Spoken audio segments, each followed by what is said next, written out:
জীৱনৰ প্ৰথম গৈ আছোঁ বয়ফ্ৰেণ্ডৰ দেখা কৰিবলৈ। মই যে তোতলা সেইটো মোৰ বয়ফ্ৰেণ্ডে নাজানে। 3 ঘণ্টা ধৰি সাজিছোঁ মই।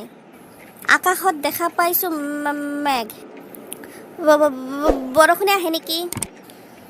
ছাতাটোও লৈ নাহিলোঁ। মেকআপ চোন চব ধুই যাব মোৰ। সোনকালে যাওঁ আৰু বেছি তোতলামি কৰা নাযায়। মোৰ বন্ধুসকলে এটাৰ পিছত এটা প্ৰেম কৰি একোজন বিশ্বপ্ৰেমিক হৈ গৈছে। আৰু আজি জীৱনৰ প্ৰথম মই গৈ আছোঁ গাৰ্লফ্ৰেণ্ডৰ লগত দেখা কৰিবলৈ। মোৰ গাৰ্লফ্ৰেণ্ডৰ লগত যেতিয়া মই মোবাইলত কথা পাতিছিলোঁ তেতিয়া মই মাজে সময়ে কথা শুনিব পৰা নাছিলোঁ। তেতিয়া মই কৈছিলোঁ নেটৱৰ্কৰ সমস্যা, কিন্তু আজি ধৰাতে পৰি যাওঁ নেকি? মই যে কাণত কম শুনো সেইটোতো মোৰ গাৰ্লফ্ৰেণ্ডে নাজানে। যেতিয়া জানিব তেতিয়া যে কি ঘটিব সেইটো ভগৱানেহে জানে। মোৰ বন্ধুৱে অৱশ্য মোক এটা বুদ্ধি দিছিল কাণত মেচিন লগাবলৈ। থাকক, ইমান টকা পইচা খৰচ কৰি কি হ'ব? মইতো কাণত ইমানো কম নুশুনো যে কাণত মেচিন লগাব লাগিব। কেতিয়াবা মানুহে মোক কয়, তুমি কাণত বেছি শুনা নেকি? সোনকালে যাওক, প্ৰথম দিন দেখা কৰিবলৈ গৈ আছোঁ। বেছি দেৰি কৰিলে আকৌ খং কৰিব পাৰে। গোলাপী, মই কেতিয়াও সপোনতো কল্পনা কৰা নাই তুমি ইমান ধুনীয়া। মোৰ বিশ্বাস হোৱা নাই তোমাৰ নিচিনা ধুনীয়া ছোৱালী মোৰ গাৰ্লফ্ৰেণ্ড। এনেকুৱা লাগিছে তুমি যেন বিশ্ব সুন্দৰী। তেনেকৈ নকবাচোন, মোৰ লাজ লাগে। ক'ত মই ধুনীয়া কৰি আছা? মই যিটোহে মেকআপ কৰি আহিছোঁ। মেকআপবিহীনভাৱে মোক দেখা পালে ভয়ত পলাই পত্ৰং দিলা হয়। ৰূপৱতী, সোনকালে কোৱাচোন কি খাবা তুমি? মোৰ বৰ ভোক লাগিছে। ভোকটো মোৰো লাগিছে, কিন্তু লিপষ্টিক উঠি যোৱাৰ ভয়ত একো খোৱা নাই। তুমিতো জানাইয়ে মই খিচিৰি বহুত ভাল পাওঁ। বাহিৰত বৰষুণ হৈছে, খিচিৰিয়ে খাওঁ বোলা।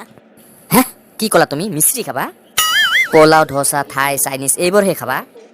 এইবোৰ নাখাই তুমি বয়ফ্ৰেণ্ডৰ লগত ৰেষ্টুৰেণ্টত দেখা কৰিবলৈ আহি সৰু ল'ৰা ছোৱালীৰ দৰে কৈ আছা মিশ্ৰি খাবা?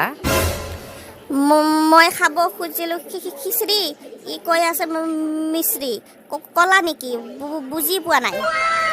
মিশ্ৰি নহয়, খিচিৰি। হয়, বুজি পাইছোঁ, খিচিৰি।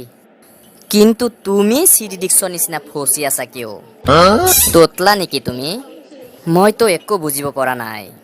তোমাৰ কথা শুনি ভাৱ হৈছে নিশ্চয় তুমি তোতলা। তাৰ আগতে তুমি কোৱাচোন, তুমি জানো কমকৈ কাণত নুশুনা? প্ৰথমতেই কৈছোঁ, কথা কওঁতে মোৰ অলপ লাগি ধৰে। কি ক'লা? আৰু অলপ ডাঙৰকৈ কোৱাচোন, মই বুজিব পৰা নাই। কৈছোঁ, মইতো আগতে জনাইছোঁ মই অলপ তোতলা। আৰে, ইমান ডাঙৰকৈ ক'ব লাগে? মই ক'লা নেকি যে মই শুনিবলৈ নাপাম? তোমাকতো ভালে বুলিয়ে ভাবিছিলোঁ, কিন্তু তুমিচোন ক'লা। সেয়ে ফোনত কথা পাতোতে সদায় কৈছিলা শুনিবলৈ পোৱা নাই। আৰু কৈছিলা নেটৱৰ্ক নাই। আচলতে নেটৱৰ্ক ঠিকেই আছিল, তোমাৰহে কাণৰ সমস্যা আছে। তুমি যে চিডি ডিস্কৰ নিচিনা ফটাফট ফুচি যোৱা, সেয়ে ফোন কৰাৰ সময়ত কৈছিলা এতিয়া ফোন নকৰিবা, SMS কৰা। আৰু মই ক'লা কিয় হ'ম? ক'লা হ'লে জানো তোমাৰ কথা শুনিব পাৰিলোঁ হয়? তেতিয়াচোন হেণ্ড মাইকেৰে কথা ক'ব লাগিলে হয়। ঘটনা হ'ল সৰুকালত বোমা ফুটাবলৈ গৈ কাণৰ ওচৰত হঠাৎ বোমাটো ফুটি গৈছিল। তেতিয়াৰ পৰা কাণত অলপমান কম শুনা পাওঁ। আচলতে মই জন্মগত তোতলা নহয়। সৰুতে দেউতাই এদিন ললিপপ আনি দিছিল। সেই ললিপপ খোৱাৰ পিছৰ পৰা কথা ক'বলৈ গ'লে অলপ ফচি যায়। এনেই গাৰ্লফ্ৰেণ্ডে পোৱা নাযায়, যিয়ে এটা পালোঁ সেইটো তোতলা। চিডি ডিস্কৰ দৰে ফচি যায়। যিয়ে হয় হওক, এটা হৃদয় আৰু কেইজনক দিম? ময়োতো কাণত অলপ কম শুনো, সমানে আছোঁ। শুনিছোঁ জীৱনৰ প্ৰথম প্ৰেম পাহৰিব পৰা নাযায়। তেতিয়াহ'লে বোধ হয় ময়ো পাহৰিব নোৱাৰিম। কাণতহে অলপ কম শুনে।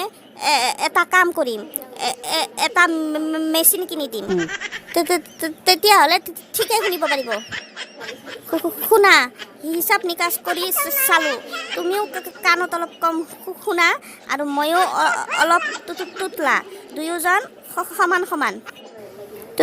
তোমাৰ যদি কোনো আপত্তি নাথাকে তেন্তে এটা কাম কৰিবা, ভাল কিবা এটা চাকৰি হ'লে দেউতাৰ লগত আমাৰ বিয়াৰ কথা পাতিবা। আচলতে তুমি তোতলা হ'লেও তুমি বহুত ধুনীয়া, তোমাক বৰ ভাল লাগিছে মোৰ। মই এতিয়াৰ পৰাই চাকৰি বিচাৰি ফুৰিম, এটা চাকৰি পালেই তোমাক বিয়া পাতিম।